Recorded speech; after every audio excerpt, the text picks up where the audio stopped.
बुद्धि में रावण बैठा है, अगर बुद्धि में शल्य बैठा है तो इस संसार में तुम कितना भी करते रहना, कभी तुम्हें सुख की प्राप्ति नहीं हो सकती। इसलिए तुम अपनी बुद्धि में बिठा लो भगवान को।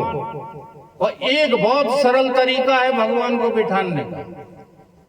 मैं तो कुछ जानू नहीं, जो जाने रघुनाथ। जहां भी तुमको कोई संकट दिखाई दे, बस सरेंडर हो जाओ, समर्पण कर दो। किसको? अपने भीतर बिठाले हुए कृष्ण को। क्योंकि रथ तो वही हाँक रहे हैं तुम्हारा। तुम भले जबरदस्ती किसी को भी बिठा लो, लेकिन भगवान धक्का देकर के स्वयं बैठ करके तुम्हारे रथ को हाँकना शुरू कर देते हैं। इसलिए लाखों मुसीबत पड़ जाएं, फिर भी आपको उन मुसीबतों से बचाने वाला कौन है? अभी अभी कल के दिन ही हमारे देवेंद्र को सांड ने हुड मार दी। अब सांड की हुड मनुष्य में कितनी तथा कितनी है? बच सकते हो? नहीं बच सकते। एक ही हुड में चकनाचूर हो जाओगे।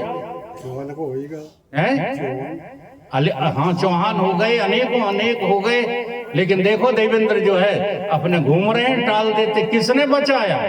भगवान ने। हाँ? सिवाय भगवान के तुम्हें बचाने वाला कोई है नहीं। और तुम उस भगवान को अपनी जो है बुद्धि, अपने रथ की सारथी बनाते ही नहीं। कोई न कोई उत्पाती तुम्हारी बुद्धि में बैठा हुआ है, जो तुमको जो है संसार में उलझाए रहता है। तो आज का मेरा विषय इतना ही है, ध्यान देने योग्य है कि अकल ठीक करो, अपनी बुद्धि ठीक करो। अब वो कैसे होगी? जो बुद्धिमान पुरुष हैं उनकी संगत में रहना सीखो। बुद्धिमान कौन है? पहले तो हमारे जो है बुजुर्ग बुद्धिमान हुआ करते थे, लेकिन हमें लगता है आजकल बुजुर्ग बुद्धिहीन हो गए हैं। क्यों? जो भी समय मिलता है ताश खेलने में बैठे होंगे, जो भी समय मिलता है गप सड़ाके करने में बैठे होंगे। हाँ, ये भटमातपुरा में बूढ़े लोगों की कमी है क्या? लेकिन कोई सत्संग सुनने नहीं आते। क्यों नहीं आते? क्योंकि उनकी बुद्धि में या तो शल्य बैठा है या रावण बैठा है, जो उन्हें यहां आने से रोक देता है। किसी का दोष नहीं है, वो नहीं आएंगे, आ ही नहीं सकते। क्यों? क्योंकि तुम अपनी बुद्धि में भगवान को बिठालना ही नहीं चाहते। वही बुद्धि जो परम सयानी। सयानी बुद्धि कब होगी? जब तुम्हारी बुद्धि को, तुम्हारे रथ को भगवान जो है हाँकना शुरू करेंगे। जब मन की लगाम भगवान के हाथ में होगी, तब तुम्हारी ये बुद्धि। बताओ, तुम्हें बुजुर्गों से प्यार है बच्चों? किससे? कि नए लोगों से प्यार है। और जो बुजुर्गों से प्यार नहीं करते वो बहुत बड़े धोखे में है। एक बार की घटना है, कोई नहीं करता, कहते हैं सठिया गई बुद्धि नहीं। एक बार की घटना है, एक बारात जा रही थी अपने लड़के को विवाह करने के लिए। तो लड़की की तरफ से ये मनाही आ गई, बातचीत नहीं करो, ध्यानपूर्वक मेरी बात सुनो। कन्या पक्ष की ओर से ये मनाही आ गई कि कोई बुढ़ा मेरी बारात में नहीं आएगा। अब उसमें एक सनकी जो थे बुढ़े लड़के के नाना लगते थे, उन्होंने कहा मैं तो चलूंगा। लोगों ने कहा कि देखो, वो कह रहे हम शादी नहीं करेंगे अगर कोई बुढ़ा दिख गया बारात में। लेकिन वो जिद कर गए कि कैसे भी हमको ले चलो।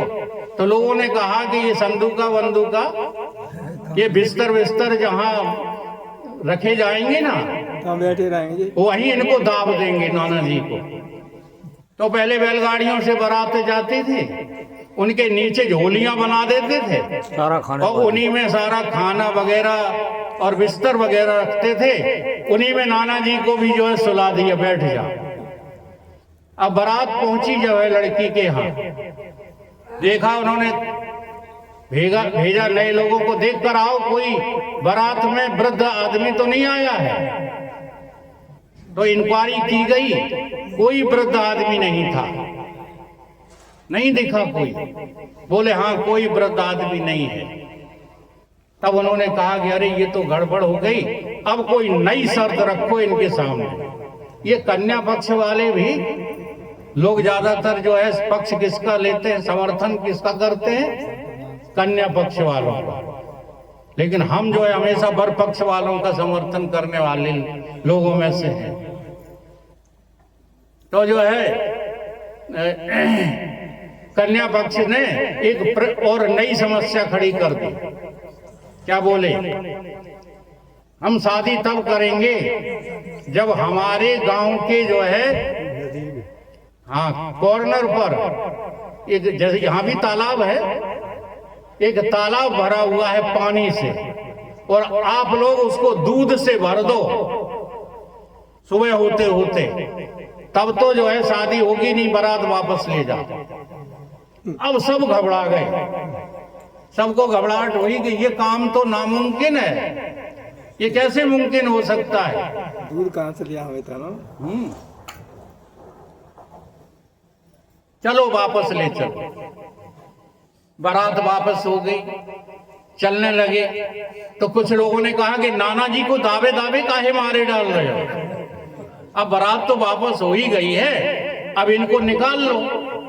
जब वो निकाले गए तो उनके सामने ये दृश्य आया कि बारात वापस हो रही है। तो पूछा उन्होंने, बारात क्यों वापस हो रही है? बोले ऐसी ऐसी समस्या है। बोले ये तो बहुत जो है छोटी समस्या है, इसका निदान तो बहुत छोटा है, और वो मेरे पास है। तो बोले क्या है? उन्होंने कहा है कि रात भर में दूध जो है तालाब भरा होना चाहिए, तो तुम कह दो कि हमने दूध तैयार कर लिया है, तुम्हारे तालाब को भरने के लिए हमने पूरा दूध एकत्रित कर लिया है। अब तुम एक काम करो कि अपने तालाबों को पानी से खाली कर दो रात भर में, तभी तो भरा जाएगा दूध। यह है वृद्ध आदमी की अकल। इसलिए वृद्ध लोगों की दिमाग, वृद्ध लोगों की अकल के सामने ये जवान और बच्चों की अकल दो कौड़ी की है।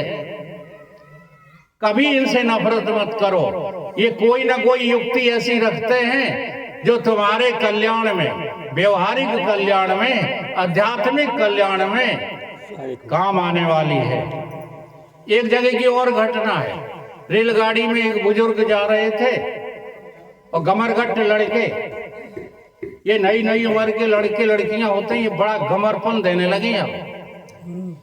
तो गाड़ी में प्रवेश करके उपद्रव करने लगे। क्या उपद्रव कर रहे हैं? जो सो रहा है उसको खड़ा कर देते हैं, हटा देते हैं। तो एक बुढ़ा आदमी बेचारा बैठा था, उसको हटा दिया, तो वो चुपचाप सहन करके एक अलग कुर्सी सीट पर बैठ गया। फिर इन्हें उत्पात सूझा, बोले गाड़ी की चेन खींच दो,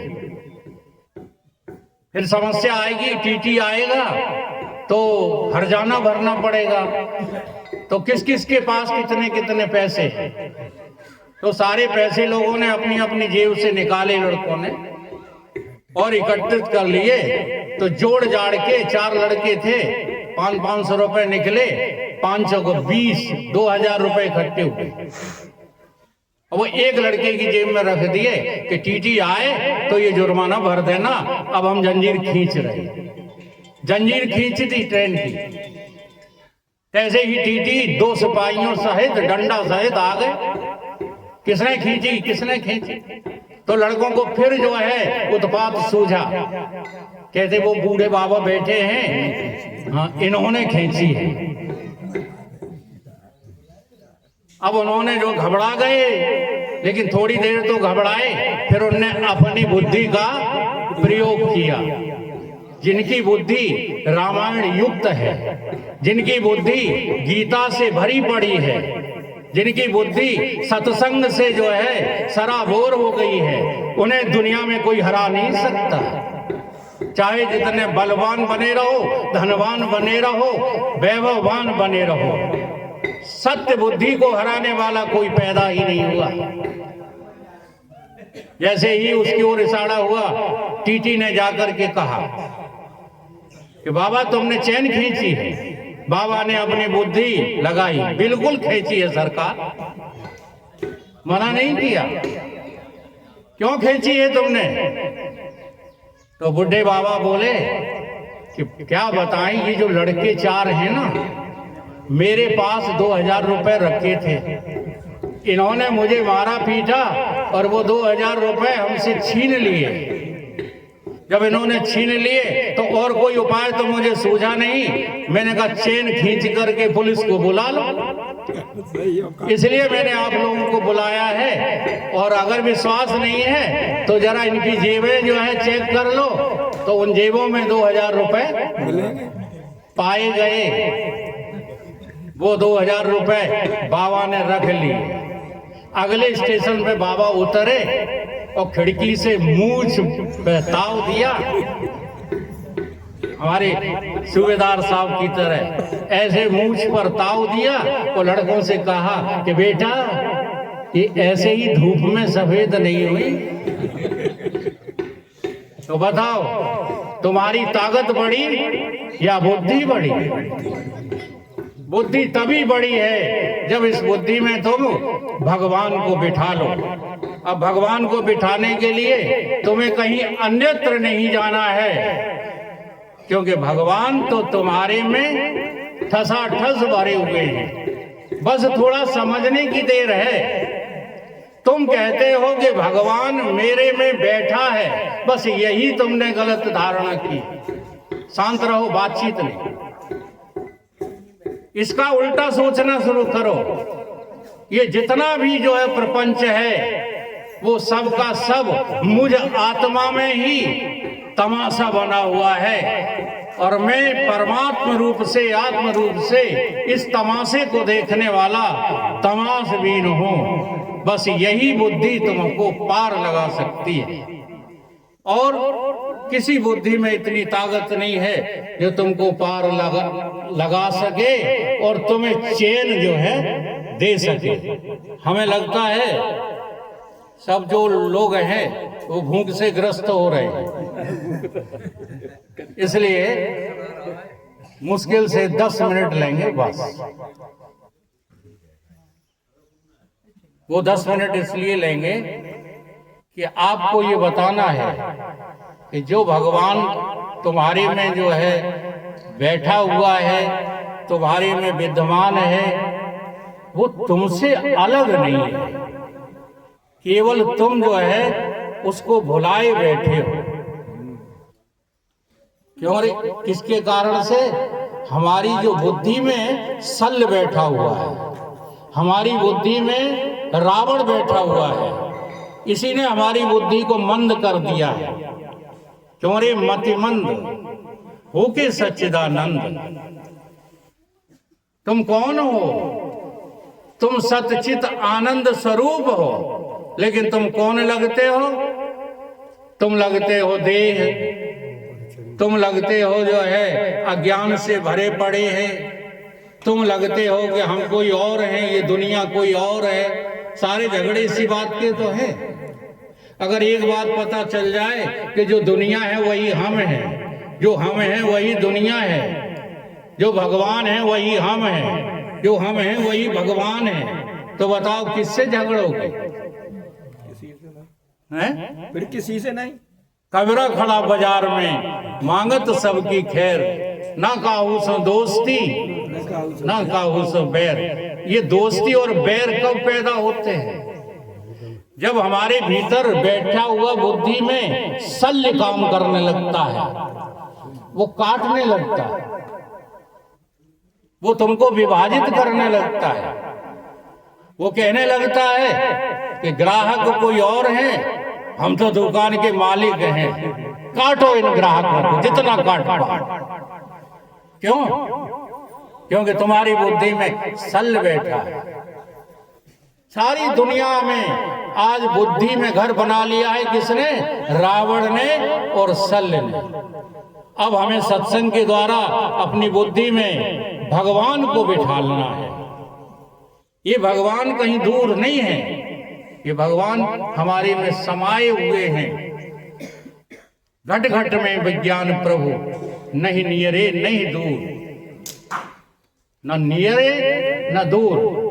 इतने नियरे भी मत देखो कि हमारे अलावा कोई अलग से घुसा बैठा है भगवान। नहीं, आप भगवान का स्वरूप है।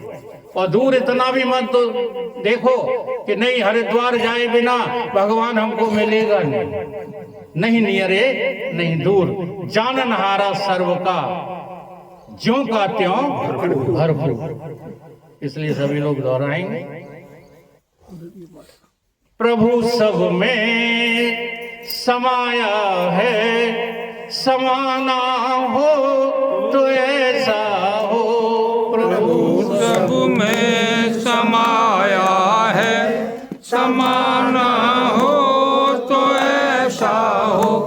प्रभु सब में समाया है, समाना हो तो ऐसा हो।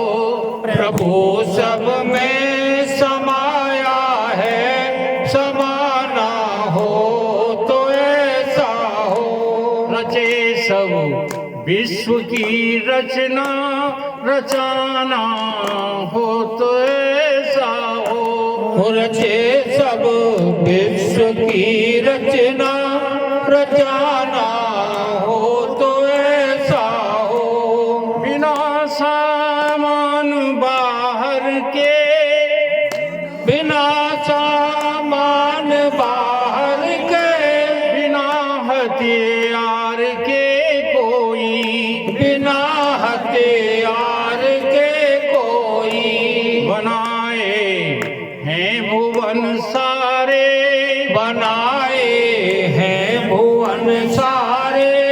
बनाना हो तो ऐसा हो। बनाना हो तो ऐसा हो। ये संसार भगवान ने बनाया है। तुमने भगवान को बनाते हुए देखा? किसी को बुला करके लाओ, किसी ने देखा हो? बोलो, नहीं देखा। जब तुमने इस संसार को बनाने वाले को नहीं देखा तो ये संसार बना हुआ तुमने मान कैसे लिया? बोलो, तुम्हारे मकान को कोई बनाता है कारीगर, तभी बन के खड़ा होता है, और तब तुम उसमें रहना पसंद करते हो। और भगवान ने ये दुनिया बना दी है और तुम्हें भगवान कभी मिला नहीं, तो फिर इस दुनिया में रह कैसे रहे? कभी इन बातों पर हमें चिंतन करना नहीं आता। हम केवल भगवान का नाम लेते हैं, उन वाणी से जो है उनको चिल्लाते रहते हैं, परंतु वो भगवान जो कह रहे हैं उस पर कभी हमारी दृष्टि नहीं जाती। कैसे कह रहे हैं? भगवान ही कह रहे हैं, सुनो उमा ये अनुभव अपना। हाँ, ये नहीं कह रहे केवल हमारा अनुभव है। कह रहे भगवान भोलेनाथ कि उमा जी तुम्हारा भी अनुभव है, हमारा भी अनुभव है, और ये सारे संसार के लोगों का अनुभव है। क्या अनुभव है? कि जगत सब सपना। सपना। अच्छा, सपना किसको कहते हो? सपना उसको कहते हो ना जो तुमको जो है बहुत ज्यादा लाभ करता है। अच्छा, सपने में आज आपने 1 करोड़ रुपए प्राप्त किए हैं आपके पास हैं? तो ये जगत में तुम आधाधुंध लगे पड़े हो, ये सब रहेगा तुम्हारे पास? पूछो ना, बड़ी में लगे। बोलो, तो इस जगत को सपना कब देखोगे? नहीं देखना चाहते। क्यों? तुम्हें ये बिल्कुल पक्का है कि ये जगत बन गया है और इस जगत को यदि भोग नहीं पाएंगे तो हम अधूरे रह जाएंगे। यही सोचना तुम्हारा बिल्कुल गलत है। बीज से देह का बनना, बीज से देह का बनना, बदन से बीज का बनना, बदन से बीज का बनना, चलाया चक्र ईश्वर ने, चलाया चक्र ईश्वर ने, चलाना हो तो ऐसा हो, चलाना हो तो ऐसा हो, प्रभु सब में समाया है, प्रभु सब में समाया है, समाना हो तो ऐसा हो। समाना हो तो ऐसा हो। अच्छा, ये बीज कहाँ से बन गया? पेड़ से। आम की गुठली कहाँ से आ गई? आम से है? और गुठली में से क्या निकल पड़ा? आम। अब ये चक्र चल रहा है, ये कौन चला रहा है? ईश्वर। नहीं, तुमने आम बोए हैं, तुमने वृक्ष उगाए हैं। अब ये ईश्वर बेचारा, हाँ, इतनी बड़ी दुनिया चला रहा है, उसको तुम रख लेते हो अपने काहे पर, सिंगट्टे पर, और अहंकार कर लेते हो ये बगीचा मेरा लगाया हुआ है। ये आश्रम किनका है? बाबा का। बाबा छाती पे धर के ले जाएगा, ले जाएगा। ऐसे ही ये तो बाबा का आश्रम है, ऐसे ही अपने अपने घरों का अभिमान, अपने अपने बच्चों का अभिमान, अपनी अपनी देह का अभिमान लादे घूम रहे हो, वो है कहीं कुछ नहीं। रजत सीप में भास जिम यथा भान कर बार, यदप मखाते हूँ काल में भ्रम न सके को तार। समय जो है जवाब दे रहा है, इसलिए भजन पूरा नहीं करेंगे, अपनी वाणी को यही विराम देते हैं। बोलिए सतगुरुदेव भगवान की जय।